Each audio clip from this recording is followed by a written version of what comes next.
미국 텍사스의 한 사막, 사냥을 하던 남자가 우연히 시체로 뒤덮인 사건 현장을 목격합니다.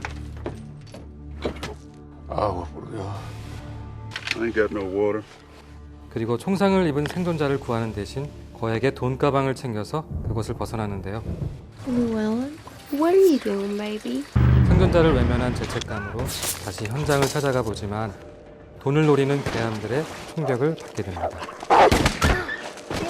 가까스로 위기를 모면한 그는 돈가방을 사수하기 위해 치밀한 도망을 계획하죠. You're coming back, ain't you? I shall return.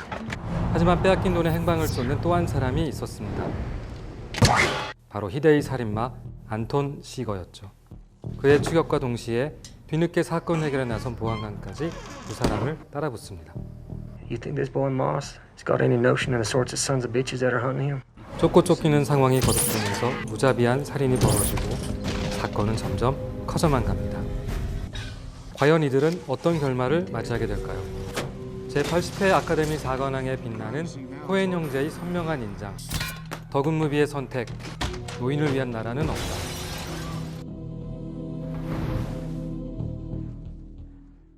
안녕하세요. 시네21 편집장 주성철입니다. 영화감독 민규동입니다. 노인을 위한 나라는 없다는 2007년도 개봉한 영화인데요. 약 10년이 흘렀는데 여전히 스릴러 명작으로 꼽히는 데는 코엔 형제의 작품이라는 거대한 아우라를 무시할 수 없겠죠. 코엔 형제는 형 조엘 코엔 감독과 동생 에단 코엔 감독을 함께 부르는 이름인데요. 이들의 스타일을 한마디로 규정하기는 힘들지만 가장 두드러진 특징으로 말하자면 스토리텔링의 연금술사라고 할 수가 있겠습니다. 노인을 위한 나라는 없다의 스토리를 한마디로 정리하자면은 돈가방을 둘러싼 추격전이라고 할 수 있겠는데요. 이 소재는 국내 많은 영화에서 사실 충분히 다뤄져 왔던 소재잖아요. 근데 코엔 형제는 이 전형적인 스토리를 굉장히 남다른 방식으로 특별하게 풀어내고 있습니다. 이 영화는 특이하게도 화려한 액션 장면이라던가 수세에 몰린 인물에게 반전의 기회가 제공되지 않아요. 하지만 너무나 긴장이 돼가지고 처음부터 끝까지 긴장의 끈을 놓을 수 없는 영화라고 할 수가 있습니다. 사실 이 영화를 보면서 자연스럽게 떠오르는 코엔 형제의 전작들이 있는데요. No gene, no money. Drop that money. 돈가방을 둘러싼 또 다른 추적극인 파고에서는요. 얼굴에 총을 맞고 피를 흘리는 스티브 부세미가 하얀 설원에 돈가방을 묻는 장면이 굉장히 인상적이었고요. 또 위대한 레보스키에서는 괴한들에게 전달해야 되는 돈가방이 차에 실려 있는데 그 차가 Where is your car? 불법 주차 단속에 걸려가지고 돈과 함께 사라지는 아주 황당한 장면도 있었죠.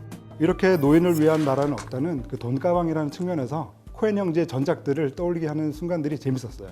돈가방은 안 나오지만 그 미친 캐릭터가 나오는 바톤 핑크가 저는 굉장히 인상적이었는데요. 광활한 공간을 다루면서도 출구가 없는 미로에 갇힌 듯한 일종의 해소공포증을 안겨주는 지점에서 코엔 형제간의 구조화와 넌센스가 돋보이는 작품이었습니다.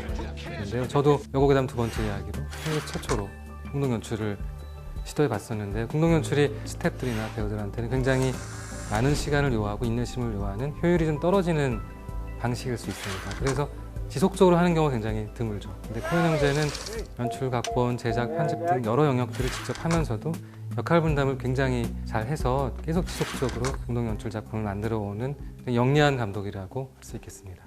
일단 이 작품의 가장 큰 특징은 창작 시나리오가 아니라는 점이죠. 코엔 형제는 리메이크작인 레이디 킬러 정도를 제외하면 모든 영화가 그들의 창작 시나리오에 기반을 둔 작품이었는데요. 그래서 스토리텔링의 연금술사라고 불리는 거고요. 코엔 형제가 다른 사람의 원작을 그대로 각색한 경우는 노인을 위한 나라는 없다가 처음입니다. 바로 코맥 메카시의 동명 소설을 각색한 것이죠. 코맥 메카시는 로드라는 소설로 필리처상을 받은 아주 저명한 작가입니다.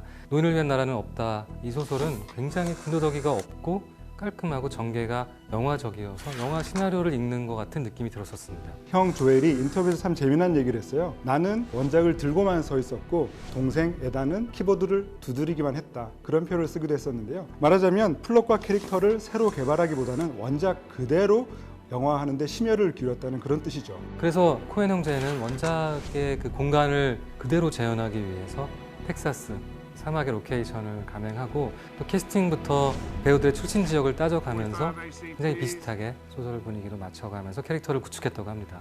심지어 영화의 엔딩 역시 원작 소설을 그대로 따르고 있죠. 코엔 형제의 전체 필모그래피를 봐도 정말 이례적인 사건이라고 할 수가 있겠습니다. 노인을 위한 나라는 없다에서 없는 걸 또 하나 따지자면은 음악인 것 같습니다.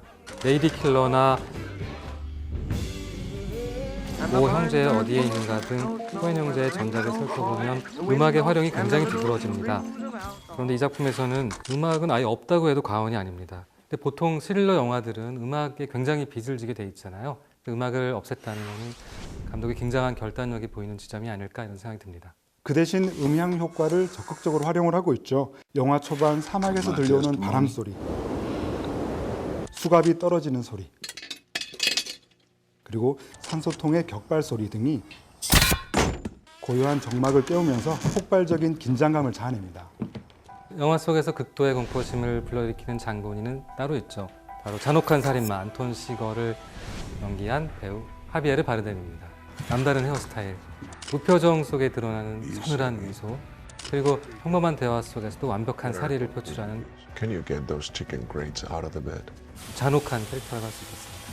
최근 세계 무대에서 가장 눈에 띄는 스페인 배우죠. 스페인 배우 최초로 노인을 위한 나라는 없다를 통해서 아카데미 나무조연상을 수상하기도 했어요. 출연하는 영화마다 매번 서로 다른 캐릭터로 깊은 인상을 남겼는데요. 저는 비우티풀이 가장 기억에 남아요. 거기서 죽은 사람의 대화를 들을 수 있는 독특한 능력을 가지고 있는 인물이었거든요. 노인을 위한 나라는 없다의 안톤 시거까지 해서 어딘가 초현실적인 캐릭터라고 할 수가 있겠는데 그 느낌이 이 영화의 분위기를 아주 잘 만들어내고 있죠. 노인을 위한 나라는 없다에서 이 하비에르 바르뎀을 처음 만나보시는 분들에게는 20년 정도 전에 열연했던 하몽하몽을 찾아보실 것을 권해드립니다. 하몽하몽에서 굉장히 욕망에 찬 조금 엉뚱한 남자로 등장하는데요. 그때 이미지는 스페인의 이대근.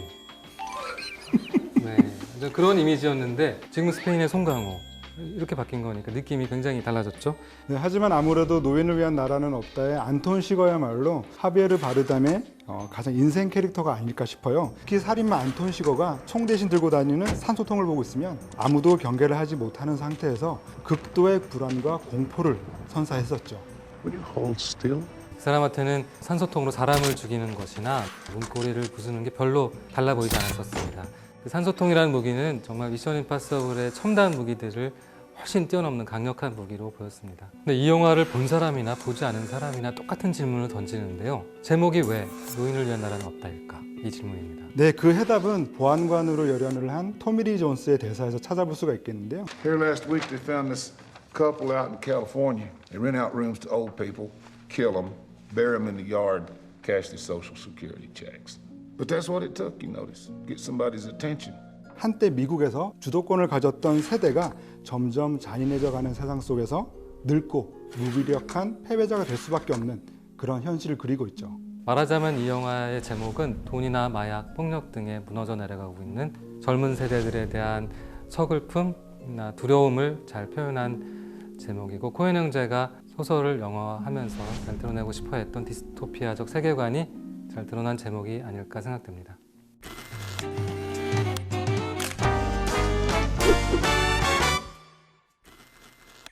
제가 선택한 영화 노인을 위한 나라는 없다의 빛나는 한 컷은 살인마 안톤 시거가 돈가방의 행방을 쫓아 모텔방을 찾아가는 장면입니다. 한적한 모텔방 깊숙한 곳에 숨겨진 돈가방. 하지만 살인마는 미리 설치해둔 추적 장치를 통해 마침내 그 위치를 찾아내고야 맙니다. 숨긴 자와 찾아내려는 자의 모습이 교차 편집되는 이 장면은 거의 10분 동안 이어지지만 단 한마디의 대사도 등장하지 않죠. 오직 수신기의 추적음만 울려 퍼질 뿐입니다. 코엔 형제가 연출한 침묵의 서스펜스가 소름 끼치도록 빛나는 명장면이었습니다. 영화 노인을 위한 나라는 없다에서 제가 가장 탐나는 한 씬은 안톤 시거와 노인의 동전 내기 장면입니다. Y'all getting any rain up your way? What way would that be? I seen you was from Dallas. What business is it of yours? Where I'm from? Friendo? 우연히 들른 주유소에서 가게 주인에게 느닷없이 동전 내기를 권유하는 안톤 시거. Just call it. 그 이유도 목적도 모르는 상황에서 동전의 앞 뒷면 중 하나만을 선택해야 하는 노인은 알 수 없는 불안과 공포에 점점 휩싸이게 되죠. I didn't put nothing up. Yes, you've been putting it up your whole life. You just didn't know it. 오가는 대화만으로도 살인보다 잔혹한 공포를 빚어내는 코엔 형제의 연출력과 배우 하비에르 바르뎀의 서늘한 표정이 터질 듯한 긴장감을 선사하는 명장면입니다. 이제 다이아몬드 지수를 통해 영화 노인을 위한 나라는 없다의 평점을 알아보겠습니다. 작품성 100점, 오락성 70점, 스토리 90점, 연기 100점입니다. 하비에르 바르뎀의 가장 놀라운 연기를 볼 수 있는 영화입니다. 영화 노인을 위한 나라는 없다의 매력을 한마디로 요약하려면 저는 이렇게 말씀드릴 수 있을 것 같습니다. 살만큼 산 노인도 떨게 만드는 폭력. Hold still.